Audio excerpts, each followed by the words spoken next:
whatever one does,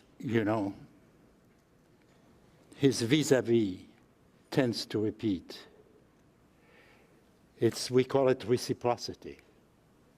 We don't know what the word reciprocity means, actually. We don't know where it comes from. I mean, it's a real mystery. Some people think that it comes from the motion of the tide, back and forth. But whatever I do to you, you reciprocate. I offer my hand, you take it, we shake hands. But if you don't take my hand, and if you put your hand behind your back, I will also put my hand behind my back. In other words, I will reciprocate a friendly action, you will reciprocate it too. But if there's no good reciprocity, there will immediately be a bad one, which takes over. And this is what I think the specialists of human relations have not noticed enough, that far from lacking reciprocity, we cannot get out of it. But it's very easy to shift from good reciprocity to bad reciprocity, and terribly difficult to shift from bad reciprocity to good reciprocity. Because once we are in bad reciprocity, we keep turning around the room like you did, faster and faster, and it becomes more and more violent. It's very easy to shift to that. But to stop, I noticed you needed a third party. You needed an umpire, someone to arbitrate between you, And I think the problem of mankind is really precisely that whichever reciprocity we have, we are not going to be able to get out of it. It'll be a vicious circle into which things will always get worse and worse, and we don't really know why, anyway, because even good reciprocity, and this was one of the meaning of, can become bad by force of repetition, or, lose its appeal. But it seems to me that much of the contemporary theater studies that sort of thing, So what is the cause of that? And I think the cause of that is that we are very different from animals in that respect, I think that reciprocity begins with a glance. We look at each other. And this is a very striking thing, in my view, when you look at, animals fighting on TV, even the two goats that hit precisely the center of the forehead and so forth, they don't look at each other. They don't look at each other before the fight, during the fight, or after the fight. There is a total lack of glance. This is so true that Kipling had a special theory, which was typical Kipling. He was a genius. But in the Jungle Book, there is that story that animals cannot stand the glance of man, which is human superiority. It's not true. If you look a cat in the eyes too long, the cat will be bored, will go to sleep. But men will never go to sleep. They'll rise to the challenge, and they'll fight. I think it is the good and the bad of man, It's inescapable. We are terribly mimetic, and being mimetic, inevitably, we are open to conflict. But it shouldn't be viewed, I don't think the mimetic theory views it only as a negative thing, It's also a positive thing. We have relations. Animals don't have relations. Well, today, people talk about animal culture and that sort of thing, but they always have relations, which is like enslavement. When they have these fights about dominance, that's the way the ethologists call it, and these fights never lead to death. Because the defeated animal offers the defeated wolf, for instance, his throat to the victor.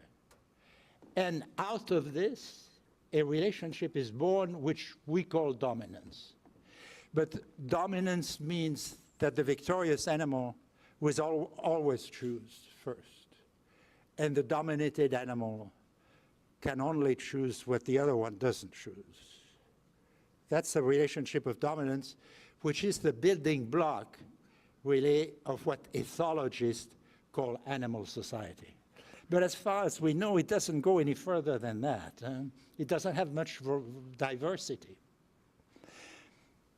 If this is the way animal societies are born, you know, in the type of competition that you have for food, sex, and so forth, instead of moving to death, it moves to dominance. In human beings, if you had the same thing, they would kill each other. We know that.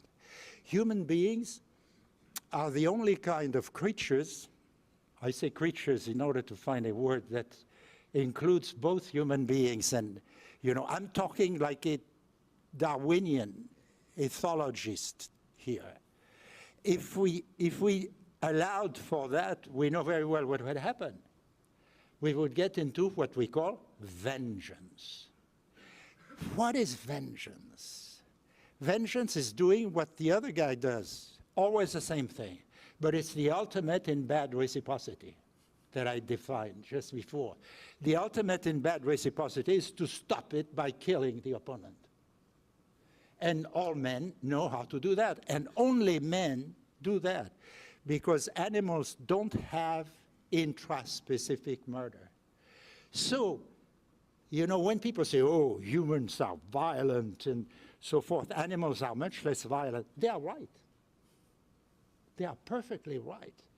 If we didn't have culture in the human sense, there would be no humanity. Humanity would have destroyed itself at birth. When the mimetic power rose in the relationship between animals, and we know that it rises, and we know it today scientifically through the mirror neurons.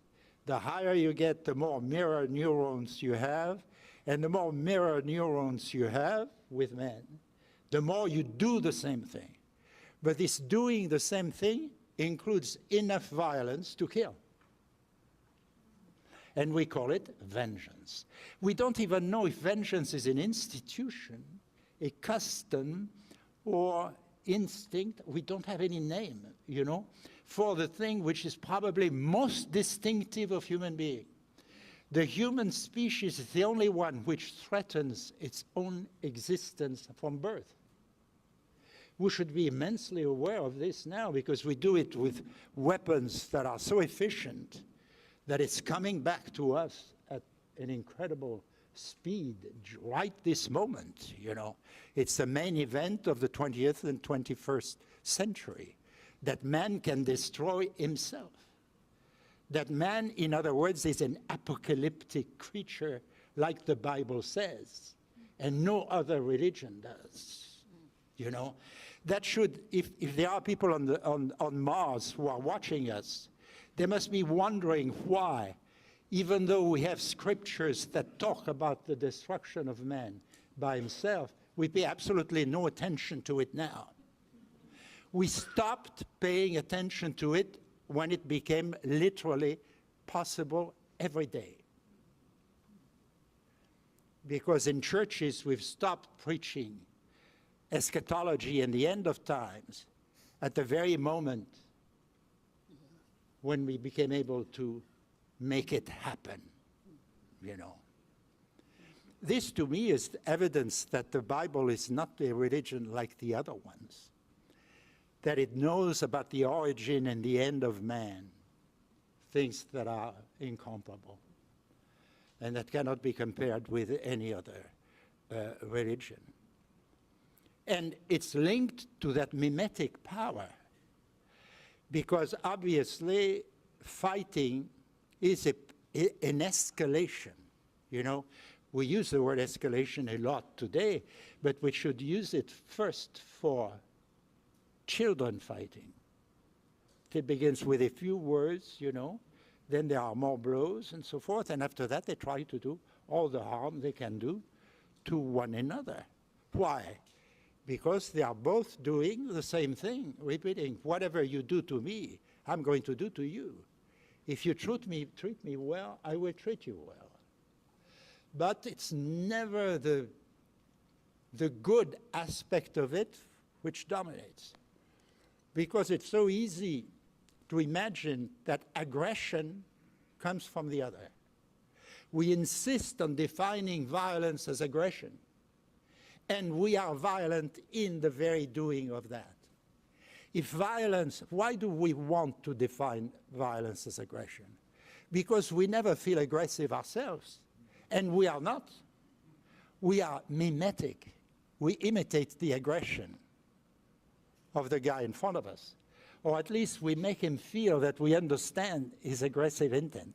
We don't feel aggressive at all, but we show him we understand he's aggressive. And he interprets that as our aggression, and vice versa, and so forth. The interpretation is always the same. Therefore, we always are in a situation where we need something between us to arbitrate. And the fundamental human situation is 3, not 2, you know. As long as it is 2, it is totally destructive. And of course, we talk only about love, but we practice only violence as we talk of love. That's why the mimetic theory is a critical theory. By critical, it means it suspects. You know, the modern world is essentially critical. And it's very easy to talk a good game of nonviolence. All cultures know that, how to do that. They do it perfectly well, but they all fight and fight each other. Therefore, we have to find something better. You see what I mean? And there have been, one could say, 3 great attempts to solve the problem in the modern world. I would say one is Marx, who says it's the economic goods that we cannot divide, we cannot share, and that's why we fight. The second one is Freud, who said, no, it's really sexual objects that we cannot share, and that's the real problem. And the third one is Nietzsche, who said a little bit the same thing in a more abstract way, who said it's power that we cannot share. And we have to fight. Nietzsche, in a way, understood less than the other two, because the other two took the need for peace for granted, and they were right. Whereas Nietzsche said, eternal war is fine with me.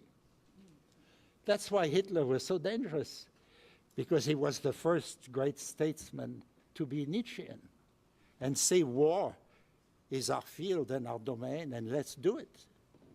And we found that it was not only dreadful horror, but also a direct threat to all existing creatures on the earth. And we are at this stage. Well, the mimetic theory is a third attempt, and it's trying to think in mimetic terms, in terms of what human relations really are, to be as virulent and dangerous as they are. Do we really understand that? Without the mimetic theory is my question. Are human relations, you know, something which can be described purely rationally, as Enlightenment humanism believed, that you could do away with religion completely, and then you could establish the perfect society on a purely rational basis? I think that our time is very important because it's beginning to realize it cannot be. It's not possible, you know. So the question is, can the mimetic theory make a contribution? That's what we are trying to find out. According to Paul, the principalities and powers Are in charge of the world, I would say. You would agree with this. And they run the show. And Paul's attitude is, or seems to be, quite ambivalent toward them. They are opposed to Christ, even though they are really dominated by him. But Christ does not make his power over them, his superpower, over them visible in history. They are in charge, you know. And, you know, human beings have a culture, and human beings have a religious and political structure, you know, which is there, and the principalities and power in Paul designate that fundamentally. And Paul's attitude toward them is that they are still in charge, and that therefore Christians must obey them, must be good subjects of the kingdom of the world such as it is today, which really means the Roman Empire. Many people think that the expression principalities of power has been invented in a way not to use any word that would designate the Roman Empire too visibly and specifically. I don't know if you agree with that, but it's a secondary question. And the principalities and powers, it's difficult when you read Paul. At times they seem to be very bad, but they will be destroyed only at the end of the world when Christ gets in charge. So I think that the mimetic theory has things to say about the principalities and powers which are not immediately visible.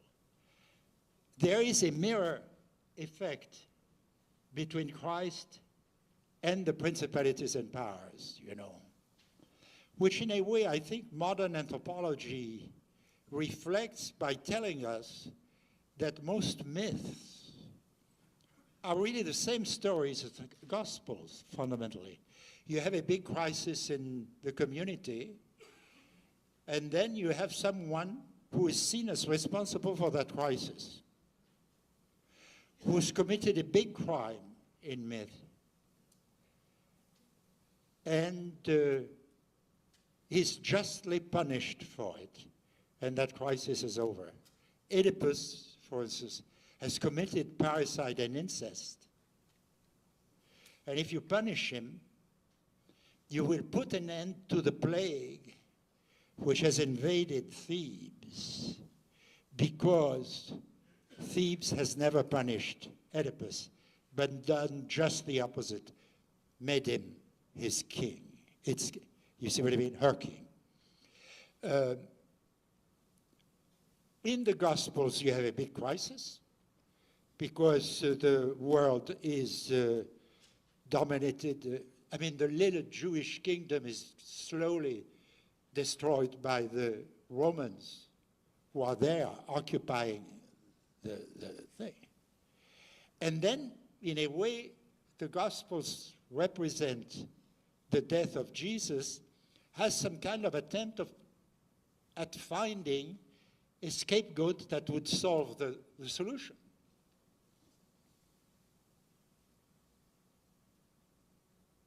And in a sense, that's the only reason for the crucifixion, according to the Gospels. Therefore, anthropologists are completely right when they say myth, Gospels, fundamentally, same structure, same story. You see? Christians have rejected that view very much because they are terribly scared of it, because they fear it's the old modern unbelief of saying the gospel is a myth. Isn't it? It is, of course. It doesn't mean that Christians should reject that view.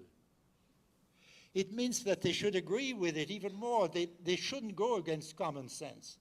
Christianity is much more commonsensical, as well as Judaism, as people realize.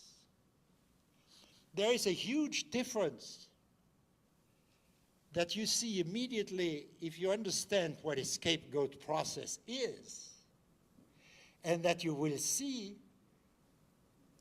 if you read with simple enough eyes the Gospels versus a myth. The similarities are just defined, are there. They are unquestionable. They are so striking that to deny them is to go against common sense, you know. So today, in a way, it's modern common sense that is anti-religious. They are only myths. Look, they are all the same. There is always the death of a hero there who is accused of something. And they don't see that difference, which is so huge. You see, so simple. And the truth is that the difference between myth and the Gospels is revealed by the Gospels, but we don't want to look at it.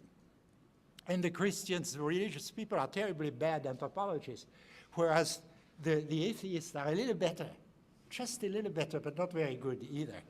You see, in order to be a good anthropologist, what do you have to say and to see? Is that the myth, they have all something in common, which is that they read that story from the point of view of the mob. The victim is guilty. Oedipus has committed parricide and incest. Even Freud believes in it. We live in a mob. Freud denounces himself the mythical aspect of his psychoanalysis in the sense that he shows us it's a myth. To believe in the parricide and incest is to believe in the Oedipus myth. And Freud believes in it, whereas Christianity doesn't. Christianity and Judaism before, which is terribly important, they all interpret the story from the point of view of the victim. The victim is innocent and not guilty. It's not just friendship for Jesus or friendship for Joseph or friendship for Job that you give a voice to the victim in the Bible. It's to tell the truth. It's the mob that is wrong. It's the crowd. It's the people who are wrong. That's why Christianity is hated in our world. Because far from being, you know, the popular religion and so forth, it's the anti-popular religion. It denounces what the crowd believes. The crowd always believes in the guilt of the victim. The Bible and the Gospels never. And look around, look in the landscape. You'd never have that problematic, that mythical problematic again. It's never rectified anywhere except in a few books of the Bible and in the Gospels. Therefore, the few books of the Bible and the Gospels are inseparable. They are the only books which denounce religion in the normal human sense.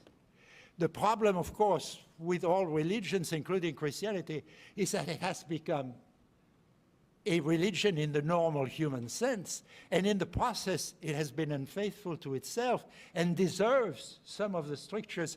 So the people, in a way, the Christians feel that, and they are afraid of anthropology.